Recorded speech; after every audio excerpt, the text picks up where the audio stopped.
कि भूमिहार का चूरा और यादव का दही दोनों जम गया है दही चूरा। एकदम न तेजस्वी जी का कहना सही है, एकदम जमा जम दही है। भैंसी ज्यादा वो लोग पोसते हैं ना, भूमिहार भैंसी के दूध के दही ज्यादा खाता है, इसलिए ख्याल कर लीजिए। एकदम कोई दिक्कत बात नहीं है। गाय के दूध फट कमजोर दही होता है, इसलिए भूमिहार लोग सब ठीक है। उनका एकदम जो स्टैंड होगा, जो लोग डिसीजन लेंगे, जो एक्शन लेंगे, वो that must be perfect and right. कि भूमिहार का चूरा। सर, ये खासकर आगरी जातियां जो है वो हमेशा से राजद का विरोधी रही है, लेकिन इस बार सब लोग वोट कर रहे हैं। वजह आप है, कहा जा रहा है कि मुन्ना शुक्ला को सम्मान दिया गया है, टिकट दिया गया है, इसलिए वोट टर्न अप हो रहा है। क्या कहेंगे आप इसके? हम ही से अपेक्षा, हमारी ही उपेक्षा, दोनों नहीं चलेगा। वही बात है और कुछ नहीं। सर, हमारे चैनल के माध्यम से अपने समाज को कुछ संदेश देने थे। अपने समाज को मैं कहना चाहता हूँ कि आज हाजीपुर में परशुराम जयंती में शामिल होने का अवसर मिला, मैं धन्य हो गया। हमारे समाज के लोग एक तरफा ललटेन छापर अपना वोट दे रहे हैं और महागठबंधन की सरकार बना रहे हैं। इसके लिए कोटि कोटि धन्यवाद आप सबसे। ये समीकरण लगातार जारी रहा है कि ऐसा तो नहीं कि इलेक्शन का चलेगा, ये समीकरण 200 साल चलेगा। छोड़ने वाला कि देश पहले कि सम्मान पहले। जैसे क्या देश, क्या हम भूखे पेट मर जाए? हम नहीं, हमारा गरीब यहाँ 5 किलो अनाज 80 करोड़, मोदी जी कहते हैं 80 करोड़ परिवार को अनाज दे रहे हैं। ये देश विकसित कहाँ हुआ? 80 करोड़ को भिखमंगा बना दिए परिवार को, आप भीख दे रहे हैं? ये दे के ये जो हमारे साथ हैं भगुराहर पंचायत के मुखिया प्रतिनिधि नीरज कुमार, इनसे बात करते हैं। क्या लगता है आपको कि ये जो ब्रह्मर्षि समाज का मीटिंग हुआ है, तो ये जो अचानक से वोटों का टर्न अप हो रहा है राजद की तरफ, जो खासतौर पे अगरी जातियों का वोटर नहीं माना जाता था कि उनको वोट नहीं जाता, क्या कारण है कि अचानक से टर्न अप हो रहा है वोटरों का? जैसे टर्न अप हो रहा है अगरी जातियों का वोट, खास करके भूमिहार का वोट। जैसे सब दिन से भूमिहार अग्रणी भूमिका में राजनीति में रहा है। मान लीजिए नीतीश जी को भी हम लोगों ने ही कुर्सी पे बैठाया, मोदी जी को भी हम लोगों ने ही आगे बढ़ चढ़ के हम लोग हर चुनाव में इस पर्व को मनाते हैं और आगे बढ़ चढ़ के हिस्सा लेते हैं। हम लोग मोदी सरकार से संतुष्ट नहीं है। एक मुखिया प्रतिनिधि होने के लिए हम आपको बता रहे हैं कि 2 साल से पंचायत में, पूरे बिहार के पंचायत में आवास योजना बंद है। हमारे 39 सांसद जीत के गए हैं, किसी ने एक बार भी आवाज नहीं उठाया संसद भवन में कि बिहार में 39 सांसद जीत के आए, बिहार के गरीबों का आवास योजना, प्रधानमंत्री आवास योजना क्यों बंद है? शौचालय का पैसा बंद है, पंचायत के फंड में, निजी फंड जो है पंचायत का, उसमें कटौती किया जा रहा है। बहुत रोक रोक के पैसा आता है, कहां से विकास होगा? बिहार के लिए 10 साल में मोदी जी ने क्या किया? नौजवान जो है सो, जो बढ़िया परिवार का है वो पढ़ने के लिए बाहर जाता है, जो मीडियम और गरीब परिवार का है, जो पढ़ नहीं पाता, आगे पढ़ाने की उनकी ये नहीं है गार्जियन की, वो नौकरी करने के लिए, मजदूरी करने के लिए बिहार से बाहर जाते हैं। इसलिए हम लोग परिवर्तन का मन बना चुके हैं और हम लोग महागठबंधन के साथ हैं। आज हमारे हाजीपुर लोकसभा में सिंधुवारी चौक पर पूर्व मुखिया राजेश ठाकुर जी के द्वारा ब्रह्मर्षि समाज का सम्मेलन किया गया था और उसमें माननीय पूर्व विधायक मुन्ना शुक्ला जी आए, जो वैशाली लोकसभा से राजद के सांसद उम्मीदवार हैं। उन्होंने पूरे ब्रह्मर्षि समाज को एक स्वर से कहा कि महागठबंधन के उम्मीदवार भाई शिवचंद्र राम जी को जिताना है और हम लोग उनके साथ तन मन धन से लगे हुए हैं। तो आपको क्या लगता है ये जो गठबंधन है खासकर अगरी जातियों का, वो इसी इलेक्शन तक रहेगा कि इलेक्शन के बाद भी रहेगा? नहीं, इलेक्शन के बाद भी रहेगा। अभी हमको मान सम्मान महागठबंधन से मिला है, तो हम इलेक्शन के बाद, जब इलेक्शन अभी सरकार बनेगी, उसमें और मान सम्मान हमको मिलेगा। हमारे विधायक जी मुन्ना शुक्ला जी, सरकार बनेगा तो मंत्री भी बन सकते हैं। हमारे समाज से मंत्री बनेंगे तो हमारे समाज के नवयुवक को सरकारी नौकरी मिलेगा, रोजगार मिलेगा, व्यवस्था मिलेगा। हमको मान सम्मान जहां मिलेगा हम वहीं रहेंगे। एक चुभता हुआ सवाल करेंगे आपको, अनाज देने का है। ये तो मोदी सरकार आने के पहले से भी अनाज दिया जा रहा है लोगों? नहीं, ये और बढ़ा दिए। पहले तो दिया जा रहा था, लेकिन इन्होंने पूरा बढ़ा दिया और पूरा प्रचार करते हैं कि 5 किलो अनाज हम दे रहे हैं। 5 किलो अनाज भीख दे रहे हैं आप। भीख मांगने के लिए हम आपको वोट नहीं देंगे। हमको रोजगार चाहिए, हमको शिक्षा चाहिए, हमको स्वास्थ्य पर व्यवस्था चाहिए बिहार में। हमको, मेरा बिहार ठीक नहीं रहेगा, हम देश के बॉर्डर का बात करेंगे। पहले बिहार ठीक होना चाहिए। बिल्कुल, हमारे बिहार में शिक्षा, स्वास्थ्य, रोजगार पे काम होना चाहिए। 18 साल से एनडीए का सरकार नीतीश जी है, क्या हुआ है? हाँ, एक सड़क बना है, उसमें कहीं से कोई दिक्कत नहीं है, लेकिन शिक्षा, बिहार का जो शिक्षा का स्थिति है कितना ध्वस्त हो चुका है। पूरे देश में इससे खराब शिक्षा का स्थिति कहीं नहीं होगा। के पाठक तो जब से बने हैं इसके मेन ऑफिसर शिक्षा विभाग के, वो तो बोल रहे हैं कि बिल्कुल सुधार दिए हैं, बिहार को 50 साल आगे कर दिया शिक्षा में। के पाठक कब आए? तेजस्वी जी जब उप मुख्यमंत्री थे, के पाठक आए और उन्होंने शिक्षा व्यवस्था को नहीं सुधारा, टाइम टेबल को सुधारा है जरूर। शिक्षक तो सुधार की शुरुआत तो हो गई है। हाँ, सुधार की शुरुआत हुई है 18 साल बाद।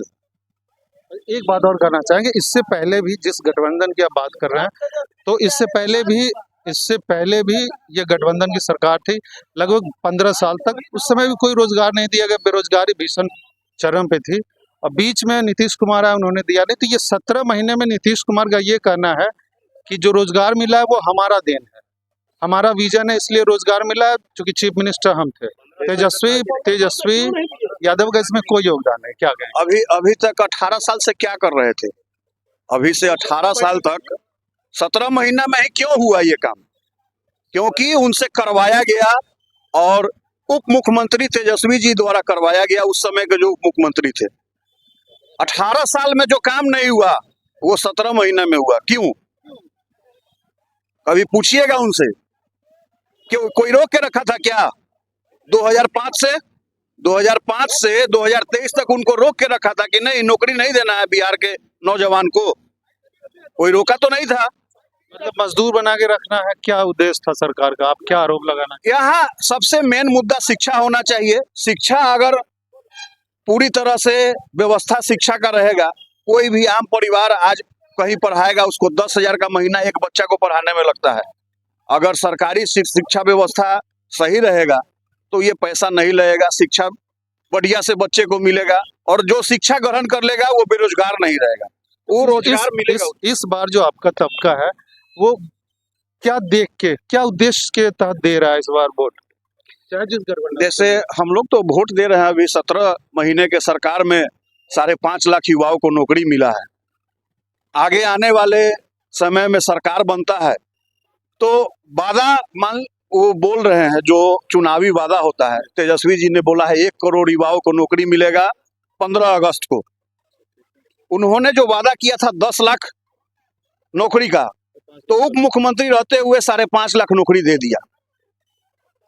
सरकार बनती है तो उन्होंने वादा किया है 1 करोड़ का हर साल। अपने वादा पर अमल जरूर करेंगे, और हर बार वोट 5 साल के लिए ही होता है। हम इस 5 साल के लिए उनके साथ है, उनका कार्यकाल बढ़िया रहेगा, फिर उनके साथ रहेंगे। अगर उनका कार्यकाल बढ़िया नहीं रहेगा, हम उनसे अलग हो जाएंगे, फिर किसी दूसरे के साथ रहेंगे। बहुत बहुत धन्यवाद आपका। जी, आपको भी बहुत बहुत धन्यवाद। इनका ये कहना है कि अभी अगले 5 साल के लिए हम महागठबंधन में शामिल हो रहे हैं, महागठबंधन को वोट दे रहे हैं। अगर इन 5 सालों में सम्मान नहीं मिला, देश के युवाओं को, खासकर बिहार के युवाओं को नौकरी नहीं मिली, सड़कें अच्छी नहीं बनी, तो ये फिर 5 साल के बाद दूसरे वैसी जगह की तलाश करेंगे जहां इन्हें सम्मान मिले और लोगों को प्यार मिले। जो हम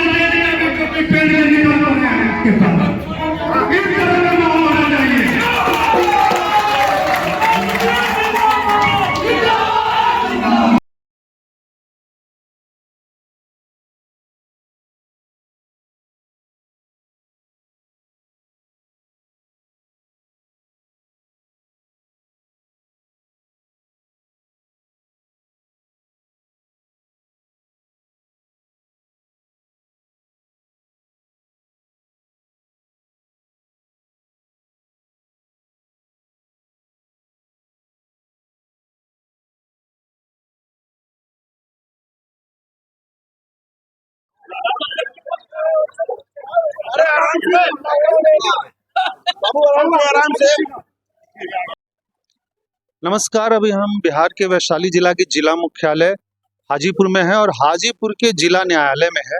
यहाँ अधिवक्ताओं की बहुलता है, ऐसे में एक अधिवक्ता हमारे साथ हैं। इनसे जानने की कोशिश करेंगे कि जातीय समीकरण की क्या स्थिति है बिहार में और क्या चुनाव में जातीयता जो है वो हावी होता है बिहार में कि नहीं होता है। कि अब वो जमाना चला गया कि अब जातिवाद पीछे छूट रहा है, सरकार की क्या नीति है, क्या नीयत है। इन सब सवालों के जवाब के लिए अभी हम एक अधिवक्ता के साथ हैं, इनसे मिलाते हैं आपको और जानने की कोशिश करते हैं कि क्या माहौल है बिहार में इलेक्शन का। सर, सबसे पहले आपका नाम जानना चाहेंगे। मेरा नाम बलराम कुमार सिंह हुआ। सर, ऐसा है, ऐसा नहीं है कि सिर्फ जात पर ही वोट होता है। आप अगर क्षेत्र से जीत कर गए, आप कोई काम नहीं करिएगा, आप फिर वोट मांगने आइएगा, तो हो सकता है कि लोग आपको वोट नहीं दे। मतलब बिहार की जनता कंसस हो। बिल्कुल कंसस हो गई है। एक बात जानना चाहेंगे कि वैशाली लोकसभा क्षेत्र जो है अभी बिहार में बिल्कुल हॉट केक बना हुआ है बाहुबली मुन्ना शुक्ला की वजह से। तो वहाँ ये देखा जा रहा है, ऐसी खबरें आ रही हैं कि जो अगरी जाति के लोग हैं, खासकर भूमिहार, वो राजद की तरफ माइग्रेट हो रहे हैं। क्या बोलेंगे आप इसके बारे बिल्कुल सही है, बिल्कुल माइग्रेट हो रहे हैं। में? हालांकि भूमिहारों को तो हमेशा राजद का विरोधी माना जाता है, तो इस बार क्यों माइग्रेट हो रहे हैं? कहीं जातिवाद को लेके तो नहीं माइग्रेट हो रहे? कोई जातिवाद बात को लेकर के नहीं हो रहे हैं। हम आपसे एक प्रश्न पूछ रहे हैं। यार सुबह में हम देख रहे थे, आप जब एक चैनल पर देख रहे थे, समस्तीपुर की चर्चा चल रही थी। वहाँ पर कुछ लोग थे जो पत्रकार पूछ रहे हैं कि साहब आप लोग किस जाति से हैं, तो बोल रहे हैं कि हम पटेल जाति से हैं। तो भाई पटेल जाति से हैं तो आप वोट किसको दीजिएगा? तो कांग्रेस को देंगे। सांबीबी चौधरी को क्यों नहीं दीजिएगा? तो इसलिए नहीं देंगे कि वो ये क्या रामविलास जी के लड़के के दल से हैं। तो रामविलास जी ने नीतीश कुमार के साथ बहुत छल किया, पिछले इलेक्शन में बहुत उनको डैमेज किया है। इसलिए हम लोग पूर्ण रूपेण से मेंटली प्रिपेयर्ड हैं कि पटेल जाति, कुर्मी जाति के लोग हम वोट उनको नहीं देंगे। और ऐसी स्थिति में तो आप क्या कहिएगा, वहाँ कहाँ जाति का बात है? वहाँ तो नीतीश जी के लोग ही नीतीश जी के दल को वोट नहीं दे रहे हैं। अब बताइए, वैशाली की बात आप करते हैं तो अच्छा, और दूसरी जस्ट बगल में जब वो कि हरिजन समाज के लोगों से वो पूछा पत्रकार महोदय, तो वो बोलता है कि चूंकि वो सांबीबी चौधरी हरिजन नहीं है, अगर वो हरिजन होती तो हम लोग उनको वोट देते। वो तो भूमिहार कास्ट से है।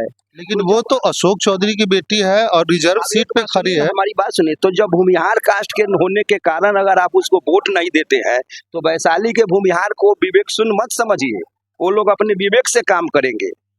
आप एजुकेटेड हो गए, अच्छी बात है। हमारे पूर्वजों ने बहुत सारा इंस्टीट्यूशन खोले, सभी संस्थाओं का निर्माण करवाए, सभी लोग पढ़े पले बढ़े, सब कुछ हो गया। आज हम ही को डैमेज कर रहे हैं। आप कहते हैं जो चूंकि भूमिहार है इसलिए उसको वोट नहीं देंगे, न पटेल देंगे न हरिजन देंगे। तो मुन्ना शुक्ल को भूमिहार वोट क्यों नहीं देगा, जरा बताइए आप इसका। अगर वो ऐसा स्टैंड ले रहे हैं तो वो बिल्कुल सही है वो लोग। तो ऐसा तो नहीं कि एक बार फिर जो है वो भूमिहार और यादव ये समीकरण बन रहा है? समीकरण बनना ही चाहिए। बहुत इनोसेंट जाति होता है यादव, साथ रहेगा तो ईमानदारी से, भाग जाएगा तो ईमानदारी से। इसलिए छल प्रपंच नहीं रखिए। इस बार का वातावरण दूसरे ढंग का है, समझ गए ना? वो इस बार नहीं चलेगा वो सब। आप सबसे बड़ा लाभ मिल रहा है मुन्ना शुक्ला जी को इस बात का कि वो जो क्षेत्र की जो है MP महोदया, वो कभी गई नहीं, वो 5 साल में कभी टर्नअप नहीं हुई। उनसे पूछा गया है क्षेत्र में, हम जैसा कि देखते हैं बराबर अक्सर टीवी वगैरह पर, कि साहब 5 साल के दरमियान में आप कितने बार आए? तो बोले कि 3 साल तक कोरोना था। तो उसी पर लोगों ने जब पूछा उनसे, जो 3 साल जब कोरोना था तब पप्पू यादव भी तो कोरोना में थे, वो भी तो MP थे बिहार के। आपने कलकत्ता भेजा कोई गाड़ी स्टूडेंट को लाने के लिए, आसाम भेजा, अदर स्टेट भेजा, तो सी रिमेंड मम बोलना चाहिए था, वो बिल्कुल चुप हो गई। कारण क्या था भाई? तो इधर काम करना पड़ेगा, क्षेत्र में आना पड़ेगा, संबंध बनाना पड़ेगा। ये मुन्ना शुक्ला की व्यक्तिगत छवि है कि वो जहाँ रहते हैं वहाँ समूह से मिलते जुलते रहते हैं, सुख में दुख में आते जाते रहते हैं। ये उनकी पर्सनालिटी की स्पेशलिटी है, तो इसका उनको लाभ मिल रहा है। कोई जात पात की बात नहीं कही, हर जाति के लोग उनको वोट दे रहे हैं। ये जो माहौल आप बता रहे हैं, कमोबेश पूरे बिहार में ऐसा माहौल है क्या कि जो भी फॉरवर्ड लोग हैं वो कन्वर्ट? इस बार ऐसा कोई जरूरी नहीं है कि हम कृत संकल्पित हैं कि हम अमू के दल को वोट देंगे, ऐसा कुछ नहीं है। कुछ लोगों का सर ये बोलना है कि लालू यादव ने कहा था कि भूरा बाल साफ करो, और उसके देखिए, बावजूद भी नेता बुरा जो बोलता है ना, वो नेता अपने लाभ के लिए लोग बोलता है, और उसको लोग जो है ना गलत ढंग से मंथन करके उधर समाज में उथल पुथल करा देते हैं। लालू जी का जो स्टेटमेंट था वो बेनिफिट के लिए था, अपना लाभ लेने के लिए वो वैसा बोले थे, है नहीं। और आप समझते हैं, लोग रोज बोलते हैं। आज देखिए ना, उसका लाभ तो वो लिए 15 साल भैया राजनीति में न परमानेंट किसी का कोई मित्र होता है न कोई दुश्मन होता है। लालू जी नीतीश जी को कितना शिकायत करते थे, या नीतीश जी लालू जी की कितनी शिकायत करते थे, दोनों साथ हुए कि नहीं हुए। यादव जोड़े हम सब चल जाएंगे तो क्या हो जाएगा, हमको कोई दिक्कत नहीं है भाई। मतलब अरे वही कृषक है, वो माल मवेशी पोसे वाला जात है, हम जमीन जोते वाला जात है, मवेशी पोसे वाला जात है, पसीना चुराने वाले जात है। आधा धोती पहन के आधा धोती ओढ़ करके हमारे पूर्वज जड़ जमीन लिखा है, प्रॉपर्टी बनाया है। बिहार में जितना भी कॉलेज हाई स्कूल देखिएगा उसमें 80-90% भूमिहारों का दिन है। आज हमरे माने घर तर के आदमी बढ़तर के आदमी घर तर कर दिए आप लोग हम ही को। तो हमको विवेक है कि नहीं, अपने विवेक का इस्तेमाल करेंगे, हमको जो अच्छा लगेगा उसको वोट देंगे, क्या होगा। देना चाहिए हमको, कह नहीं मुन्ना शुक्ला को भूमिहार वोट देगा, आराम से देना चाहिए उसको। कहीं ना कहीं जो भूमिहार जाति है उनको माना जाता है कि ये पढ़े लिखे विवेकशील जाति के हैं, बावजूद उनके अभी तक जो लड़ाइयाँ लड़ी हैं गवर्नमेंट के खिलाफ, या कहा जाता है लालू यादव के जमाने में, तो वो भूमिहार ही लड़ी है। मरे भी यही है, मारे भी यही है। तो इतना करने के बावजूद भी क्या परिवर्तन हुआ, इनको कुछ लाभ मिला? एक बात बताइए, जो नहीं लड़ेगा, आज हमारी चलता है, हमारी चर्चा है, हम लड़े हैं तो लोग हमको जानते हैं। कहने के लिए तो लाला जी, बाबा जी, राजपूत सारे लोग हैं, लेकिन कहने के लिए तो लड़ाई में हम ही से सब दिन से लड़े हैं। लड़ाई हम लड़े हैं तो नाम किसका होगा, मेरा ही ना नाम होगा। ऊपर वाला देखते रहता है, लाभ भी हम ही को मिलेगा। यादव भी अब समझ गया है कि लोग लड़ा के रखा है, अब लड़ना नहीं है, भूमिहार मिल के रहना है। तो कहीं ना कहीं ये माहौल अच्छा है क्या? माहौल अच्छा माहौल हो रहा है ना, कहे नहीं कि भाई दोनों मिट्टी से जुड़ल जाता है। हम भी खेती से जुड़ल है, मवेशी से जुड़ल है, वो भी खेती से मवेशी से जुड़ा हुआ।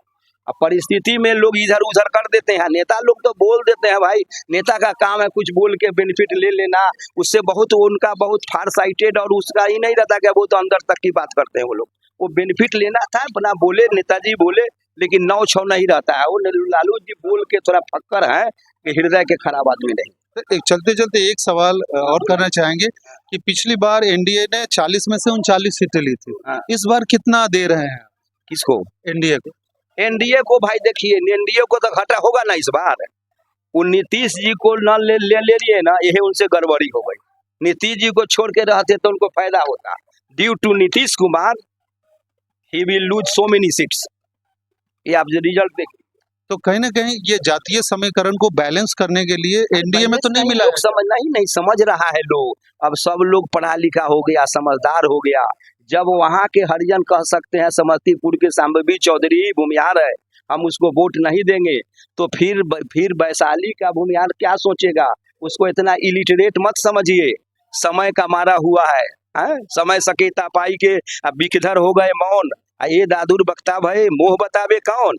बताइए तो जरा, हम ही को पढ़ाने चले हैं, सबको पढ़ाए हम, सबको शिक्षा दिए हम ही को शिक्षा देने चले। हम सब समझते हैं, अब लटर पटर नहीं चलेगा, काम जो चल रहा है उसी धारा पर प्रवाहित होती रहेगी। अब मतलब अब कहा जाए कि तेजस्वी यादव ने एक बार नारा दिया था कि भूमिहार का चूरा और यादव का दही, दोनों जम गया है दही चूरा। राम ने तेजस्वी जी का कहना सही है, एकदम जम दही है। भैंसी ज्यादा वो लोग पोसते हैं ना, भूमिहार भैंसी के दूध के दही ज्यादा खाता है, इसलिए ख्याल कर लीजिए। अब एकदम कोई दिक्कत बात नहीं है, गाय के दूध फर्क कमजोर दही होता है, इसलिए भूमिहार लोग सब ठीक है। उनका एकदम जो स्टैंड होगा, जो लोग डिसीजन लेंगे, जो एक्शन लेंगे, वो that must be perfect and right. एक सवाल और करना चाहें कि आपके भूमिहार के एक उभरते हुए नेता हैं आशुतोष कुमार। हाँ। उन्होंने भूमिहार ब्राह्मण का मीटिंग भी करवाया था पटना में, वहाँ तेजस्वी यादव भी आए थे। उन्होंने वहीं ये नारा दिया था कि भूमिहार का दही, भूमिहार का चूरा और यादव का दही। लेकिन एक बार फिर आशुतोष कुमार से अलग हो गए हैं, वो अलग अलग खिचड़ी पका रहे हैं। उसे कोई अंतर पड़ने वाला नहीं, कोई अंतर पड़ने वाला, कौन जौड़ है कौन अलग हो गया, इससे कोई अंतर पड़ने वाला है। पब्लिक और खासकर हमारी अगर भूमिहार जाति की बात करते हैं, वो मेंटली प्रिपेयर्ड है कि हमको कहाँ क्या करना है। वो वाइज स्टेप लेगा, अप्रोप्रिएट स्टेप लेगा, अप्रोप्रिएट टाइम पर लेगा, रिजल्ट बता देगा सब आपको। तो एक सवाल और करना चाहेंगे सर्वे के रूप में हाँ। कि अभी बिहार में 4 यूथ हैं जिनको यूथ आइकॉन मान रहा है, एक चिराग पासवान, एक तेजस्वी यादव, एक कन्हैया कुमार, एक मनीष कश्यप। आपकी नजर में यूथ आइकॉन कौन है? देखिए सबसे तेज तो कन्हैया कुमार है, लेकिन अफसोस है कि भूमिहार कुल में पैदा ले लिया है, उसका डिमेरिट एक गो है। अगर भूमिहार नहीं होता तो बहुत बड़ा नेता हो गया रहता। अभी हमारी बात हो रही तो हमने कहा था कि भूमिहारों में मेरिट ही होता है। चारों को बैठा के बात करा लीजिए, कन्हैया के सामने सब जीरो हो जाएगा, कोई नहीं रहेगा, हीरो कन्हैया निकलेगा। वो जेएनयू का स्टूडेंट है, डिजर्विंग स्टूडेंट है, वो मेहनत करता है, पढ़ा लिखा आदमी है, हवाबाजी नहीं करने वाला है। और उन लोगों का नाम काहे लीजिएगा, राजनीति है, फेट है, what is allotted can not be blotted, सब पढ़े लिखे लोग हैं सब लोग, है कि ना। बहुत बहुत धन्यवाद आपका। इन्होंने कहा कि what is allotted can not be blotted, इसका मतलब ये होता है कि किस्मत में लिखे को कौन टाल सकता है। तो कहीं ना कहीं कन्हैया कुमार टैलेंटेड होने के बावजूद भी इनका ये कहना है कि उनका दुर्भाग्य है कि वो भूमिहार कुल में पैदा हुए, इसलिए वो कहीं ना कहीं पीछे जा रहे हैं। उन्हें दिल्ली, बिहार से दिल्ली ढकेल दिया गया। देखना दिलचस्प हुआ कि आगामी इलेक्शन में भूमिहारों का क्या मोड होता है, वो राजद की तरफ जाते हैं या फिर अपने पुराने ढर्रे पर चलते हैं।